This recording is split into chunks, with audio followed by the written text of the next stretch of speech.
सांगलीकरांच्या कष्टाचा पैसा पाण्यात की धुळीत? महापालिकेचा कारभार की भ्रष्टाचाराचा कारंजा? सांगलीच्या सौंदर्यात भर घालण्यासाठी लाखो रुपयांची उधळण झाली, पण आज तेच सौंदर्य महापालिकेच्या नाकर्तेपणामुळे विद्रुपीकरणाचे केंद्र बनले आहे. छत्रपती श्री शाहू महाराज मार्ग 100 फुटी रोड येथील कारंजांची अवस्था पाहून लोकहित मंचाने महापालिका प्रशासनाला उघडे पाडले आहे. महापालिकेच्या कारभाराचा कच्चा चिठ्ठा, शोभेची बाहुली, लाखो रुपये खर्चून उभारलेले कारंजे गेल्या अनेक दिवसांपासून कोरडे ठणठणीत पडले आहेत.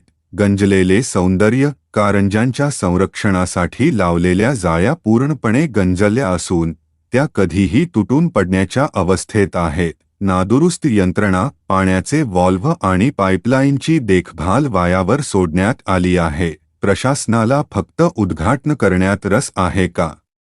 जनतेच्या घामाच्या पैशातून उभारलेले प्रकल्प जर धूळ खात पडणार असतील तर हा सांगलीकरांचा अपमान आहे.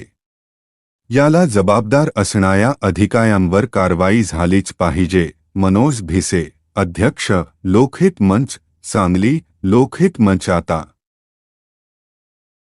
आक्रमक, केवळ निवेदन देऊन आता थांबणार नाही. प्रशासनाने जर तात्काळ हे कारंजे दुरुस्त करून सौंदर्यात भर टाकली नाही तर लोकहित मंच आपल्या खास स्टाईलने महापालिकेला जाब विचारेल, असा थेट इशारा मनोज भिसे यांनी दिला आहे. सम्यक महाराष्ट्र न्यूजसाठी प्रमोद चिनके.